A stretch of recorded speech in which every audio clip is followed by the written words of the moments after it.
Matatías, Eliab, Benaya, Obed-edom y Jehiel, con sus instrumentos de salterios y arpas.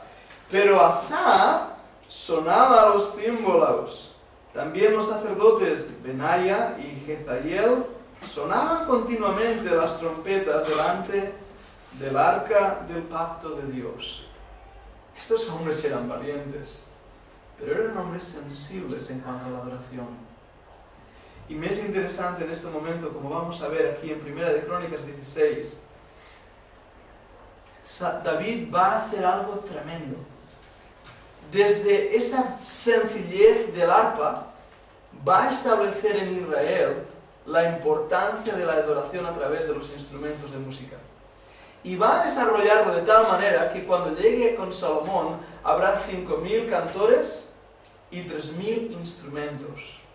Pero va a ser David, quien va a empezar a usar la música ya no en un contexto de guerra, o en un contexto profético simplemente, sino que va a hacer gran grupo de músicos para la adoración y el uso en el templo, el uso también dentro, como ya veremos, de la adoración hacia el Señor, en diferentes oportunidades.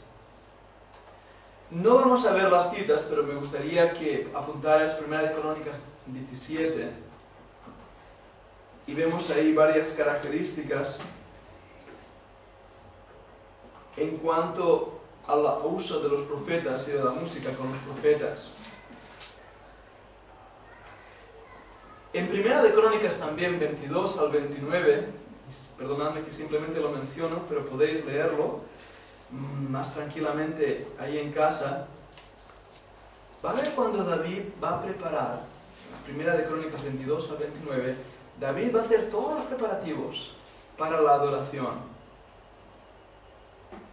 De hecho, es interesante, el capítulo 21 de 1 de Crónicas 21, si recordáis, David es tentado a contar el pueblo. ¿Recordáis el orgullo que hubo en él? Y Dios lo castigó, y lo castigó de una manera dura. David había llegado a la conclusión de que él era el rey de Israel. Y los reyes normalmente cuentan los ejércitos que tienen, para ver su poder y su destreza. Pero David había olvidado que Israel no era una monarquía, era una teocracia. David era un siervo de Dios. Era el rey siervo. Pero quien gobernaba Israel era Dios mismo. Fruto del quebrantamiento que el pobre David tuvo, el capítulo 22 al 29, ahí en Crónicas, David va a empezar cambios en su vida. Y va a empezar cambios con un conocimiento del poder de Dios. He contado las personas que murieron cuando David pecó adulterando. Creo que fueron unas 19 personas que de alguna manera involucradas murieron. La Biblia nos dice que 7.000 murieron por causa del orgullo de David. A veces pensamos que los pecados más groseros para nosotros, como fue el adulterio, son los que más castigo debe tener. Pero Dios aborrece el orgullo realmente. Y esas lecciones espirituales es importante cuando vemos los salmos y descubrimos el quebranto de David, la humildad de David. Salmo 51, Salmo 32. Eso le llevó también en su vida. Y descubrimos el quebranto de David, la humildad de David. Salmo 51, Salmo 32. Eso le llevó también en su vida a una vida de adoración y temor con el Señor. Capítulo 22. Vamos a verlo rápidamente. David es viejo aquí, en este capítulo 22.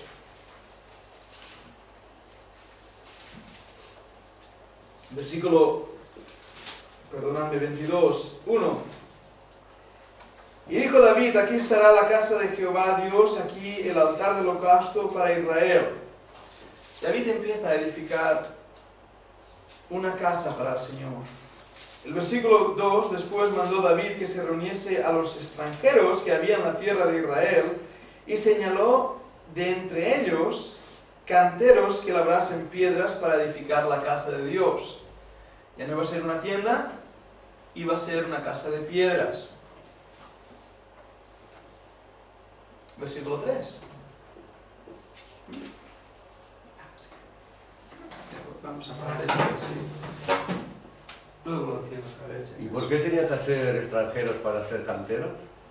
Me hacía ¿verdad? A comentar. Vamos a leer el versículo 3 y ahora te lo comento.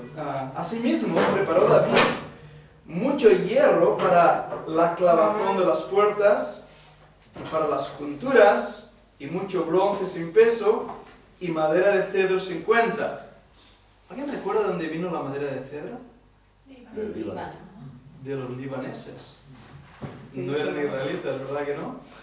Un versículo más y respondo a lo que Juan decía. Hemos leído el 2, el 3, el 5. El versículo 5.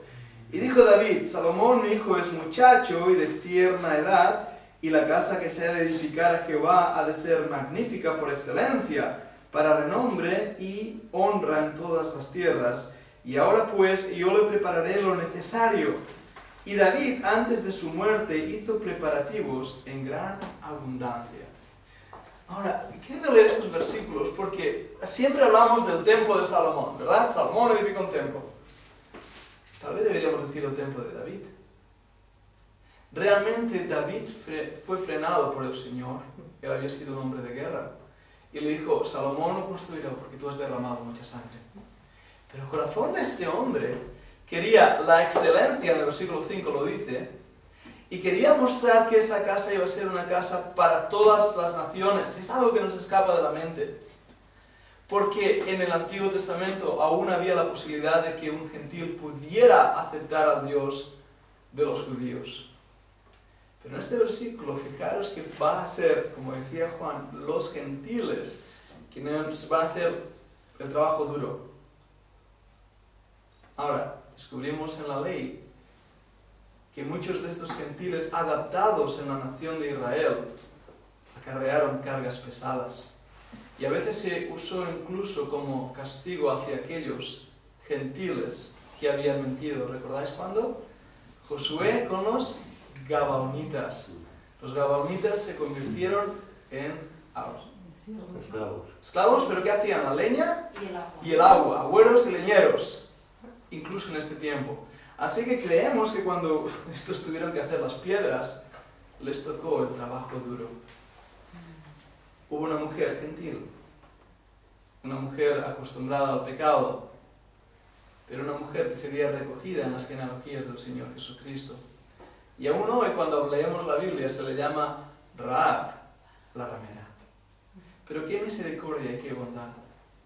Ahora, es muy bonito recordar que David estaba introduciendo la excelencia de la adoración. ¿Podéis imaginaros cómo sonaban esos coros, esa música en esas paredes de piedra? Tremendo, ¿verdad? Fijaros que David, el dulce cantor de Israel, que cantaba en los bosques, o más bien en el desierto, cuidando a sus ovejitas, después Dios usó su música, su talento musical, para calmar la ira de un rey, pero la música nunca se apartaría del corazón de David, aún en el tiempo de la batalla. Aún esos valientes que se unieron a él, como Asaf y los demás nombres que hemos leído, iban a ser hombres que se convertirían en los directores del coro en el templo. Nos tiene que animar que la música debe formar una parte íntegra de nuestra vida también. Alguien dice: dime lo que comes y te diré quién eres. ¿Habéis escuchado ese dicho? Según lo que no sé si es verdad, pero según lo que comas, somos como somos. Alguien ha dicho que los libros que leemos van a formar nuestro carácter. Es cierto, los libros que leemos. Pero el tercer dicho interesante es: la música que escuchamos va a formar nuestro carácter. Y no sé cuántas horas al día escucháis de música. Sería interesante, es una pregunta que quería lanzar en esta tarde. ¿Cuánta música escuchamos a lo largo del día? Creo sinceramente que debemos escuchar música. Por eso os di esta lista de música clásica para ir escuchando.